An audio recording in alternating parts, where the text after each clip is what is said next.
Bom dia, meu irmão e minha irmã, que a graça e a paz do nosso Senhor e Salvador Jesus Cristo esteja sobre a sua vida neste domingo tão maravilhoso que o Senhor nos fez. Obrigado por estar conosco aqui neste domingo de manhã, onde eu, juntamente com o presbítero Felipe, estaremos aqui meditando um pouco sobre a palavra do Senhor, que tem tanto a nos ensinar neste domingo de manhã. Obrigado por você estar conosco. Vamos, nesse momento, orarmos ao nosso Deus, fazermos uma oração de gratidão, de adoração ao Criador de todas as coisas. Senhor, nesta manhã, nós te louvamos, nós engrandecemos o teu santo e bendito nome. Nós declaramos que somente o Senhor é digno de receber toda a honra, toda a glória e todo o louvor. Obrigado, Senhor, porque o Senhor nos trouxe aqui nesse momento. Obrigado porque o Senhor tem sustentado as nossas vidas, o Senhor tem nos dado saúde, o Senhor tem dado disposição aos nossos corações, ó Pai. Continue nos fortalecendo, ó Pai. Continue, Senhor, derramando as tuas ricas bênçãos sobre nós, Pai. E que nesta manhã, Senhor, possamos ouvir a Tua palavra, que possamos ouvir o Teu Santo Espírito falar aos nossos corações, ó Deus, que possamos ser, ó Pai, transformados pelo poder que há na Tua palavra, Senhor. Fale conosco, esteja conosco em todo esse momento que vamos passar aqui juntos, ó Pai, como corpo de Cristo, estudando, meditando sobre a Sua santa palavra, Senhor. Nos abençoe, nos edifique. Fique conosco em nome do Teu Filho amado Jesus Cristo. Amém. Irmãos, vamos nesse momento cantarmos ao Senhor, vamos louvarmos, adorarmos ao nosso Deus Todo-Poderoso.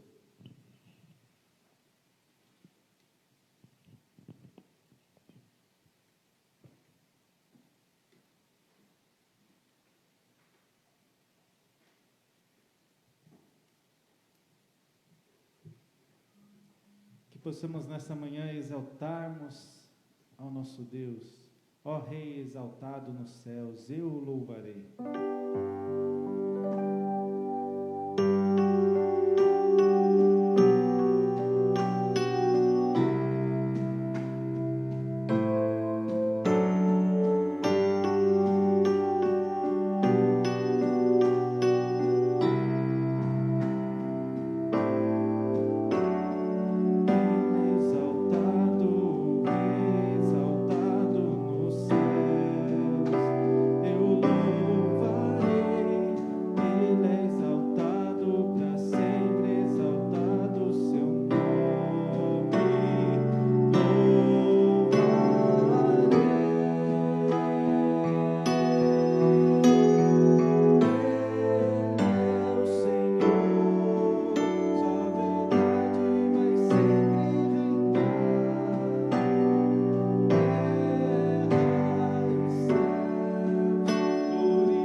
Amém, irmãos, como é bom podermos louvar ao nosso Deus, somente Ele é exaltado.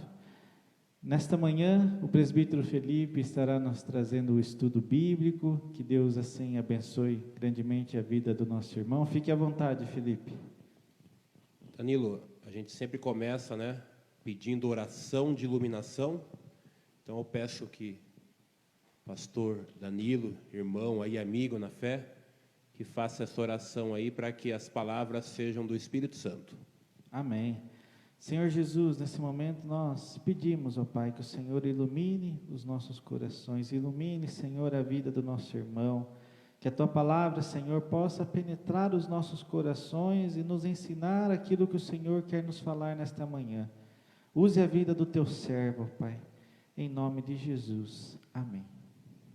Irmãos, eu já até comentei no grupo lá que nós iríamos estudar hoje Atos, capítulo 6.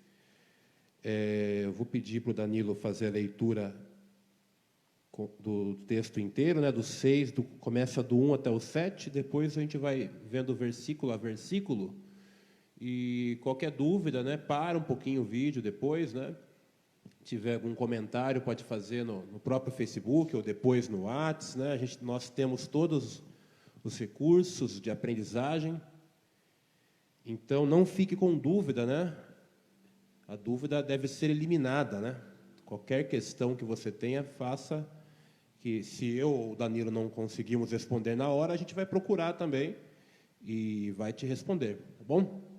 Então, Danilo, por gentileza, você pode ler do 1 ao 7. Atos capítulo 6, do 1 ao 7. Ora, naqueles dias, multiplicando-se o número dos discípulos, houve murmuração dos helenistas contra os hebreus, porque as viúvas deles estavam sendo esquecidas na distribuição diária. Então os 12 convocaram a comunidade dos discípulos e disseram: não é razoável que nós abandonemos a palavra de Deus para servir às mesas. Mas, irmãos, escolhei dentre vós 7 homens de boa reputação, cheios do Espírito e de sabedoria, aos quais encarregaremos deste serviço. E quanto a nós, nós consagraremos à oração e ao ministério da palavra. O parecer agradou a toda a comunidade, e elegeram Estevão, homem cheio de fé e do Espírito Santo, Felipe, Prócoro, Nicanor, Timão, Pármenas e Nicolau, prosélito de Antioquia, apresentaram-nos perante os apóstolos, e estes, orando, lhes impuseram as mãos.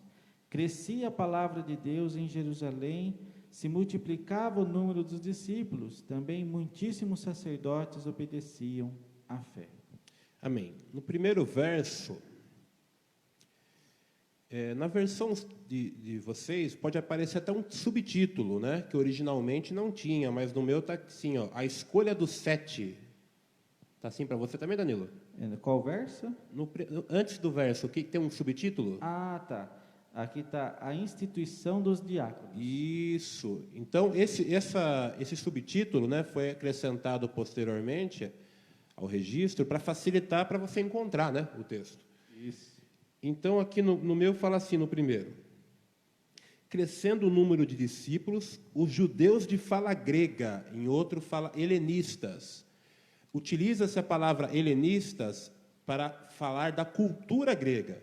Os gregos já tinham passado pelo poder por toda a região do Oriente Médio, um pouco da Europa, chegaram na Pérsia, mas depois, aos poucos, eles acabaram perdendo o poder para os romanos. Mas a cultura ainda era helenista. Por isso, quando os apóstolos fizeram todo o trabalho missionário, eles faziam muitas coisas em grego, porque era o idioma que as províncias romanas utilizavam. Então, era muito raro, naquela época, as pessoas falarem latim, que é o idioma dos romanos. Então, aqui já começa essa questão da diferença entre as pessoas, porque os que eram judeus, mas que falavam grego, estavam reclamando dos judeus que falavam em hebraico. E isso é interessante, que se você voltar no Velho Testamento, você vai ver assim que mais ou menos uns 400 anos antes de Cristo, os judeus foram atacados e eles foram levados para a Babilônia e, posteriormente, para o Império Persa. Alguns voltaram, Mas, na verdade, durante esse tempo, né, mais ou menos uns 400 anos, os israelitas, os judeus, eles foram dispersos por toda a região ali do Oriente Médio, um pouco do norte da África, um pouco na Europa. Então, durante 400 anos aí de domínio persa, domínio grego, e aqui na época de Jesus e dos apóstolos, domínio romano, os judeus já estavam dispersos. Então, esse é o significado quando fala que houve queixa, né? Existia o que nós chamamos hoje de discriminação. Né, Danilo? E aqui você falou dos helenistas, né? Aqui até na minha Bíblia de Estudo tem assim, né? Deixa eu achar aqui. Isto dividiu fortemente a comunidade judaica. O livro dos Atos dos Apóstolos registra que helenistas prontamente convertiam-se ao cristianismo, né? A gente está em Atos 6, né, esse registro. Embora o conflito cultural que é dividido o judaísmo também afetasse a igreja primitiva, né, o que você comentou, né? Os cristãos helenistas difundiram ativamente o evangelho aos gentios, né? Então, interessante, né, essa abordagem que você fez dessa cultura, né, do que vem ali, povo hebreu, né, toda essa questão. O correto, na verdade, era a gente estudar primeiro o Pentecostes, né, porque aí prova que já tinha judeus de vários lugares e eles, aos poucos, foram se convertendo. Mas aí, o que acontece aqui da reclamação, o específico dessa reclamação aqui, porque suas viúvas estavam sendo esquecidas na distribuição diária de alimento. Em alguns textos do Velho Testamento é dado como lei, né, você fazer a caridade para as viúvas e órfãos, né? Hoje nós temos um serviço social, tanto na igreja quanto no governo, muito mais amplo, né? Mas aqui a prioridade era a viúva e os órfãos. E é interessante, Danilo, que existe uma tese aí muito comum entre as pessoas que estudam pouco a Bíblia, de que os fariseus e que os judeus ali da capital, lá de Jerusalém, que eles seguiam à risca o mandamento de Deus. E isso não é verdade. De fato, eles não conseguiam seguir a lei, porque a lei diz que deveria ser para os estrangeiros também. Vários versículos em Levítico e Êxodo, né, no finalzinho de Êxodo, ali, até na saída do povo de Israel, fala do estrangeiro. Então, quando a gente fala assim, os fariseus eles cumpriam a lei. Não. Eles conheciam a lei e não conseguiam cumprir. E a crítica de Jesus foi que eles não cumpriam a lei e queriam acrescentar coisas. E aí temos que ter uma grande, como que eu posso dizer, uma grande sabedoria para diferenciar o que é Deus que está falando, o que são os líderes. Essa regra do estrangeiro, que deve ser bem tratado, é Deus que falou. Não foi Moisés que tirou da cabeça dele, não foi os profetas, não. É Deus que deu ordem, né? Na questão até de você tratar bem os estrangeiros, e Deus fala, porque vocês foram estrangeiros no Egito. Então, não cai. A crítica também era para os cristãos. Também. Não eram nem chamados de cristão ainda. Aqui está chamado dos convertidos. Isso. Ou seja, né, a vida continua. E esse ponto que você tocou aí, Felipe, eu acho interessante, irmãos, porque assim, né, aqui no verso 1, por exemplo, né, houve essa murmuração, né? E por que houve essa murmuração? Porque as viúvas deles estavam sendo esquecidas na distribuição diária, né? Então, assim, estavam, vamos dizer assim, esquecendo de cuidar, né, das viúvas, né? E nós encontramos outro texto que faz ligação com esse, né, que é referente à verdadeira religião, né, Felipe? Que é Tiago, capítulo 1, verso 27. A verdadeira religião, aos olhos de Deus, pura e sem falhas, consiste em amparar, né, os órfãos e as viúvas nas suas tribulações. Consiste também em não te deixar influenciar pela corrupção do mundo. Né? A importância desse serviço, né, Felipe? Né? É ordem de Deus, né? Ordem de Deus. Tiago está só reforçando uma coisa que Deus já disse. E nós aqui de Sorocaba, né, nós temos o privilégio de termos aí tanto a questão dos órfãos, que é o abrigo Betel, Casas Lares. É verdade. E na questão das viúvas, não especificamente para as viúvas, né, mas nós temos uma associação, né, de idosos, que a maioria, na verdade, é mulher mesmo, né?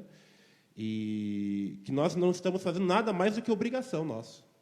É um privilégio nós termos instituições aí tão respeitadas, mas que é ordem de Deus. Vamos lá para o 2? Vamos. Por isso os 12 reuniram todos os discípulos. Para um pouquinho aí.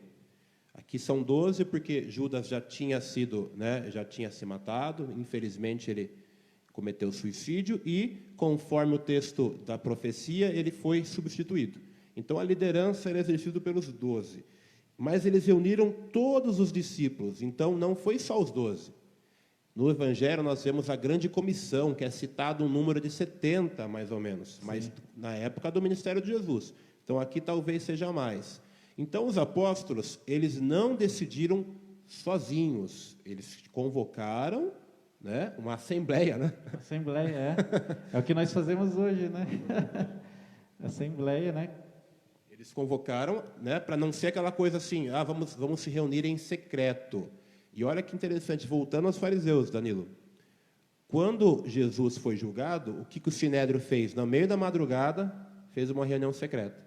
Mandou para Herodes, reunião secreta. Mandou para Pilatos, reunião secreta.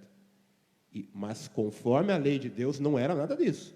Quando fala lá de Moisés, lá dos juízes, era sempre convocando a assembleia dos anciões, né, para decidir as coisas. Então, Deus, ele não é favorável a essa coisa obscuro, né? Você vai montar uma elite, olha, vai ficar escondidinho ali, para ninguém ficar sabendo. Não, aqui está bem claro, né? Os 12 reuniram todos os discípulos. Não tem essa acepção, olha, vamos escolher só os discípulos que são favoráveis a tal coisa. Ainda lembrando que nessa época nem tinha ainda divisão, né? O pessoal estava unido mesmo. E o que os apóstolos disseram? Não é certo negligenciarmos o ministério da palavra de Deus a fim de servir às mesas. Então, é a primeira afirmação que os apóstolos fizeram. Eles viram que a prioridade era a palavra, ou seja, né, eles deveriam se dedicar o tempo para a palavra, porque os apóstolos eram as testemunhas do ministério de Jesus. Jesus escolheu os 12 para andar ao lado dele, ok? Para estar como testemunha, tanto que, né, foram até evangelistas, até registraram isso, e por isso eles teriam que manifestar e testemunhar a palavra de Deus, porque eles estavam junto com Jesus e viram tudo.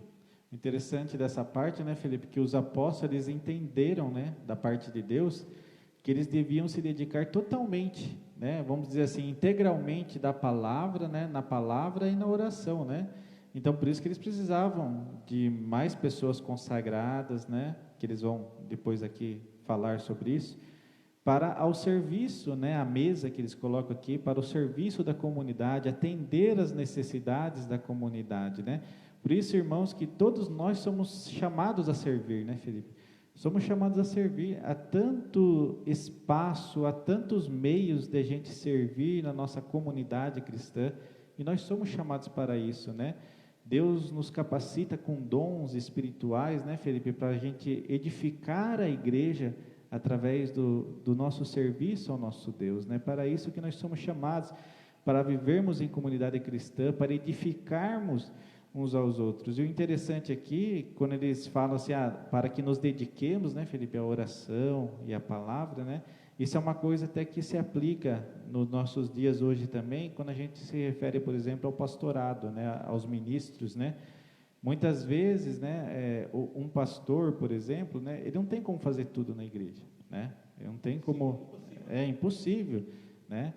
Porque quando nós olhamos para as Escrituras, né, o pastor ele deve ter essa função principal na vida dele, né, que é se dedicar à palavra e à oração, né? Por isso que um pastor precisa, né, de irmãos, de irmãs auxiliando ele, ajudando em outros ministérios, né, para que o corpo possa crescer, né, nessa união, né?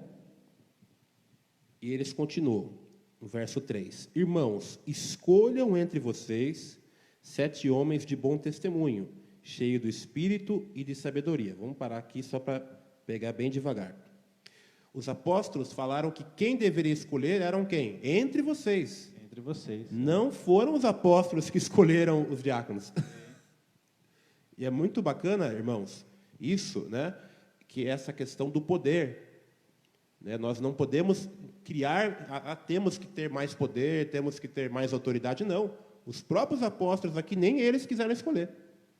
Vocês, entre vocês aí, né, no caso, os discípulos que teriam que escolher A igreja, né? a igreja convocada, ela que teria essa responsabilidade. E o nosso sistema é assim também, né? Nós, até hoje, nós prosseguimos com essa, assim, Nosso sistema presbiteriano é assim, né? a gente copia e cola, né? Usando a linguagem atual do texto bíblico. Mas tem uma coisa aqui, irmãos, que é importante ressaltar. Não foi Deus que deu essa ordem direta. Foi uma ordem, né, uma responsabilidade que a liderança passou para a própria igreja. Ok? No Velho Testamento também Deus não fez isso. Deus ele instituiu só os levitas para fazer o serviço do templo, tá? E depois que o povo exigiu uma liderança e o povo escolheu um rei. Em nenhum momento Deus falou assim, ó, fulano vai ser rei. Não. Deus ainda, né, você pode ler isso em Samuel, acho que é no capítulo 10, 1 Samuel, que Deus não instituiu ninguém melhor do que ninguém. Em nenhum momento aqui o Espírito, aqui nem o Espírito Santo está registrado que o Espírito Santo falou assim, olha, a partir de agora os apóstolos vão decidir tudo. Não. Né? Nós temos que tomar cuidado no aquilo que Deus fala e aquilo que os cristãos falam. Sim. É totalmente diferente. Uma coisa é eu, Danilo, falar, e outra coisa é a palavra de Deus direta. Em nenhum momento aqui teve uma revelação, olha, fulano ali teve uma revelação, não que isso esteja errado, porque tem textos que têm revelação, mas nesse caso não foi uma profecia, olha, vai acontecer isso, não. Foi uma decisão, está registrado aqui, né, que os apóstolos pediram para que a igreja, os discípulos, escolhessem entre os irmãos da igreja e já deu os critérios. Era uma necessidade, né, que eles estavam tendo. E Deus dá sabedoria isso para a igreja, né? Deus dá sabedoria e a responsabilidade. Por isso a gente não pode voltar a falar, não, mas foi Deus que escolheu? Não. Deus ele falou isso de Saul. O povo escolheu Saul. Depois Deus falou, não, mas não foi eu que escolhi, não. Por isso que até, né, a gente sempre enfatiza isso, né, para quando a gente vai, por exemplo, na nossa igreja, né, ter assembleia, né, que a gente chama assembleia extraordinária, né, para votação, né, de diáconos, presbíteros, né, a gente sempre busca Deus em oração, né, porque nós sabemos que é Ele que vai guiar, né, é Ele que vai, né, dirigir todo momento ali dessa votação, né, dessa convocação, né, de irmãos e irmãs para estarem servindo a igreja, né, Ele conduz, né. Aqui nós vamos ver aqui, vai ter um próximo versículo que eles vão fazer a oração. Vamos ver os critérios? No verso 3 ainda. Homens de bom testemunho, primeiro critério. Cheios do Espírito e de sabedoria. São 3 critérios, né? Isso. Então, vamos lá. Primeiro critério, bom testemunho. Por quê? Porque esse era um serviço social. Eles teriam que fazer a distribuição das ofertas ali para as viúvas e órfãos. Então, era uma coisa que apareceria para toda a sociedade. Não era uma coisa fechada na igreja. A igreja nem tinha templo. Não, Danilo? Não tinha templo. A igreja estava começando aí perseguida, né? Então, era uma coisa que exigia um bom testemunho. Segundo, Espírito, porque o Espírito já havia descido no Pentecostes. Então, eram pessoas que deveriam, né, ter a comunhão com o Espírito Santo. Terceiro, sabedoria, ou seja, para tomar decisões e para conseguir solucionar as tarefas. Não adianta colocar pessoas, né, que têm boa intenção, mas não têm sabedoria, porque daí a pessoa não consegue finalizar a tarefa. E sempre, né, eu gosto muito do Velho Testamento, e o Novo Testamento sempre confirma, né? Então, isso aqui está em Provérbios também, né? A questão da pessoa que faz a boa obra tem que ter a sabedoria. E qual que é a função? Passaremos a ele essas tarefas e os apóstolos, verso 4. Nos dedicaremos à oração e ao ministério da palavra. Então, a tarefa dos diáconos, nesse caso aqui, é servir as mesas e os apóstolos com a palavra. Como que está no verso 4, na sua tradução, Danilo? E quanto a nós, nos consagraremos à oração e ao ministério da palavra. Ou seja, os apóstolos, a partir desse momento, os apóstolos não iam interferir também no serviço do diácono. O princípio da separação das atribuições. Então, aqui nesse caso aqui, os apóstolos falam, a partir de agora a gente vai se consagrar. O que é isso? A gente vai se dedicar integralmente ao ministério da palavra. Então, nós cremos aqui que a sabedoria, né, ela indica que nós temos que nos especializar nas atividades. Não que uma seja melhor que a outra. Em nenhum momento aqui Deus falou assim, não, mas a partir de agora os diáconos estão abaixo dos apóstolos. Não. É a tarefa de consagração. Davi, quando ele organizou o templo, ele organizou as tarefas dos levitas. Mas não foi Davi que deu autoridade perpétua aos levitas, foi Deus que deu. Davi só organizou. Então, nós temos que tomar cuidado, irmãos, não confundir organização com hierarquia. Não existe hierarquia perante a Deus. Todos somos humanos, né, pecadores, e também somos sacerdotes, porque Jesus, né, quando ele morreu na cruz, o véu se rasgou e não existe mais intermediários. Então, eu não preciso do Danilo, do padre, do Papa, para ser meu intermediário. Nós temos acesso a Deus direto. Da mesma forma, não tem essa diferença. Nós todos somos iguais perante Deus. Mas as tarefas são diferentes. Então, nós temos que tomar cuidado, irmãos, com interpretações, né? Aqui estamos falando de atribuição, de tarefa, não de pessoa, da espiritualidade da pessoa. Importante destacar, né, Felipe, independente do ministério, seja ministério pastoral, seja um ministério de diaconia, presbiterato, né, tantos ministérios que nós temos na igreja, independente do ministério, né, Felipe, todos nós estamos na igreja, fazemos parte do corpo de Cristo para servirmos, né? Então, por isso que todo ministério dentro da igreja é muito importante para a edificação do corpo. E até na ordem histórica, que aí a igreja estava começando a se organizar, não tinha templo, eles não tinham, né, grandes propriedades, porque antes de acontecer isso, os próprios discípulos começaram a repartir os bens e a ajudar o próximo. Então, ainda não tinha templo, não tinha, né, tesouraria, nada disso. Era uma coisa assim, mais focado em ajudar, né, os necessitados. Não tinha presbítero, não tinha bispo, que é equivalente, não tinha pastor nem padre. Isso surgiu bem depois. Demorou muito. Então, olha que interessante. O foco dos apóstolos aqui já era a questão social muito antes de organizar a igreja. Então, se você for colocar em ordem histórica, né, primeiro nós tivemos os 12 apóstolos, os discípulos, todos missionários, e depois surgem os diáconos. Daí, bem depois, presbítero, daí foi dividindo cada vez mais a igreja, infelizmente. E qual que foi a reação da igreja, Danilo, no verso 5?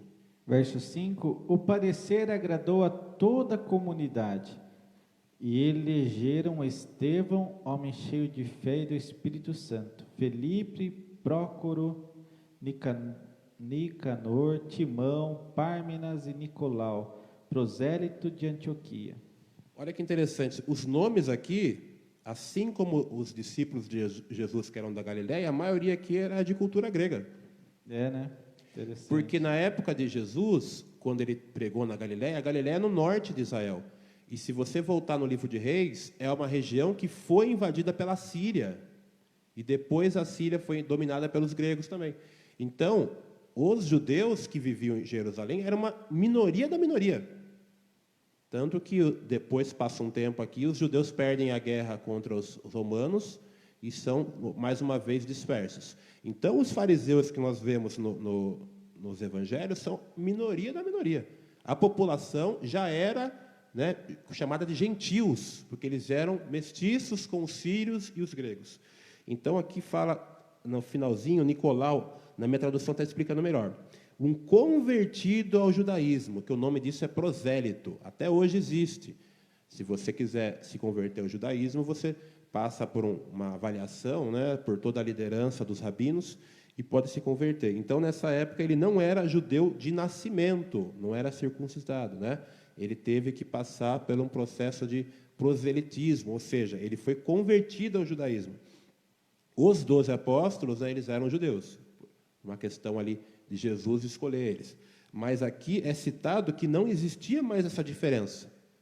Tanto que eles foram eleitos.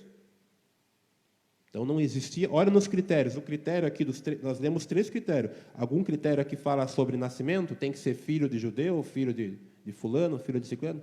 Não. Então, a partir do Novo Testamento, acaba-se com esse critério de genética. Olha, eu tenho que nascer de família, de dinastia, né?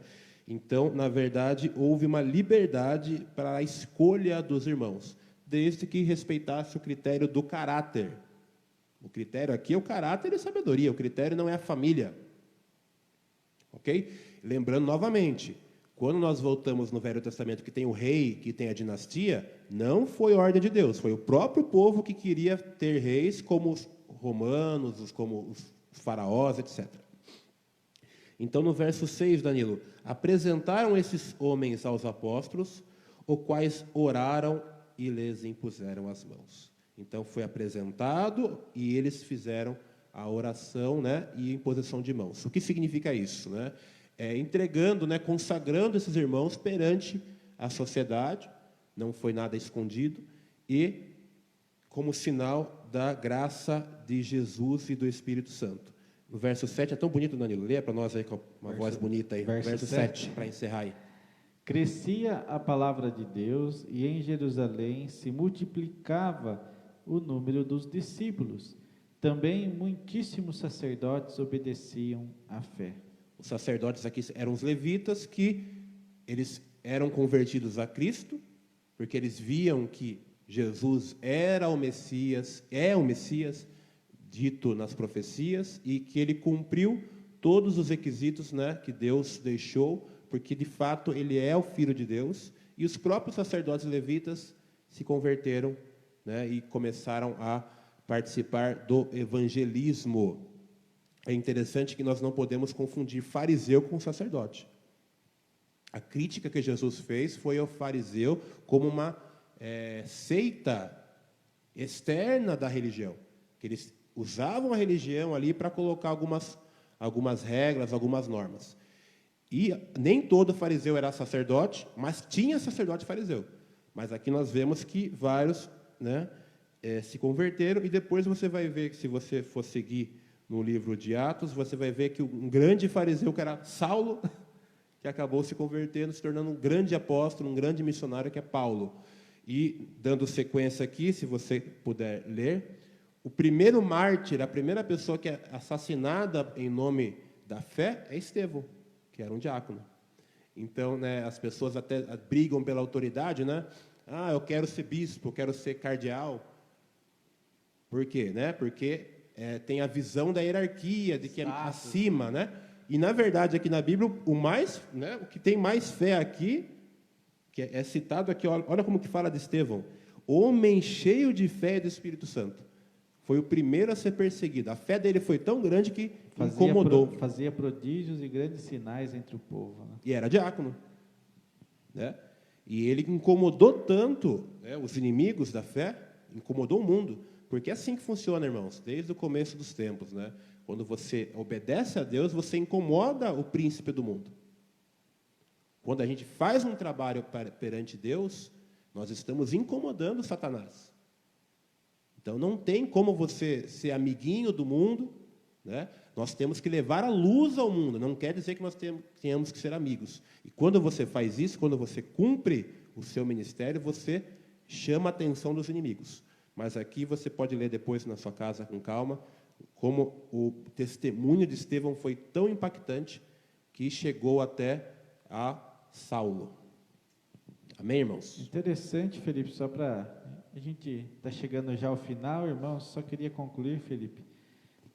Eu acho que tudo isso que a gente falou aqui mostra a responsabilidade que nós temos, né, perante Deus, né, diante dos dons que Ele nos deu, né, para servirmos a igreja, né. E aqui eu acho que poderia até ficar uma pergunta para nós: o que nós temos feito com os dons que Deus tem nos dado, né? Será que nós estamos usando o dom que Deus nos deu para edificar a igreja? Porque é isso que serve os dons do Espírito. O Espírito Santo coloca dons em nossas vidas para edificarmos a igreja, assim como nós lemos aqui, né, na instituição dos diáconos, né? E outra coisa que poderia ficar para a nossa reflexão aqui também, que, como nós falamos aqui, o Felipe falou, né, não importa o ministério, não importa, né, todos nós somos importantes perante Deus. Então, que independente do ministério que você exerça na igreja, que sempre possa haver alegria em nossos corações, né, Felipe? Né? Alegria de servir a igreja, alegria de servir a Deus, né? E fazer tudo com zelo, com amor, ter alegria em nossos corações, de servir os nossos irmãos da fé, de proclamar o Evangelho de Jesus também fora da nossa comunidade cristã, para que o Evangelho de Cristo Jesus seja pregado. Eu queria terminar dizendo um texto de Colossenses, capítulo 3, 23, que diz assim: tudo o que fizerem, façam de todo o coração, como para o Senhor, e não para homens. Nós não fazemos as coisas para homens. Nós não servimos a homens, mas tudo que nós fazemos é para o nosso Deus. E se nós tivermos essa mentalidade, se isso estiver em nossos corações, nós vamos sempre, né, Felipe, mesmo diante das dificuldades, né? Os apóstolos enfrentavam dificuldades, né? A comunidade cristã era perseguida. Mesmo diante das dificuldades, nós teremos alegria em nossos corações, porque nós estamos servindo ao Deus verdadeiro. Amém? Felipe, fica à vontade, se quiser falar mais alguma coisa. Vamos orar então, meus irmãos. Só quem tiver dúvida, né, pode mandar no Facebook, Isso. ali no WhatsApp. Tá bom? Fique à vontade. Vamos orar. Quero já fazer um convite aqui para os irmãos. Logo mais, nosso culto de Santa Ceia, às 7h. Venha estar conosco, um tempo de comunhão, um tempo tão precioso que nós passamos aqui em comunidade cristã, louvando, adorando, servindo a nossa comunidade, aprendendo mais da palavra do Senhor. Hoje, às 7h, nosso culto de Santa Ceia. Venha estar conosco. Vou pedir para o presbítero Felipe fazer a oração final, e assim vamos estar encerrando a nossa escola bíblica dominical. Grande Deus, peço que o Senhor esteja abençoando a vida do pastor Danilo, a minha vida, e abençoando a vida de cada pessoa que escutou essa mensagem, seja as pessoas da quarta IPI, sejam pessoas de outras denominações, que essa palavra entre no coração e na mente de cada um, inclusive a minha, e pedimos que o Espírito Santo esteja nos guiando cada dia, trazendo a paz que só vem de Deus. Em nome do seu Filho, amado Jesus Cristo. Amém, Senhor Deus. Amém. Que Deus te abençoe, meu irmão e minha irmã. Que você tenha um bom domingo, um bom almoço. Fique com o nosso Senhor e Salvador Jesus Cristo. E te aguardamos logo a mais, 7h.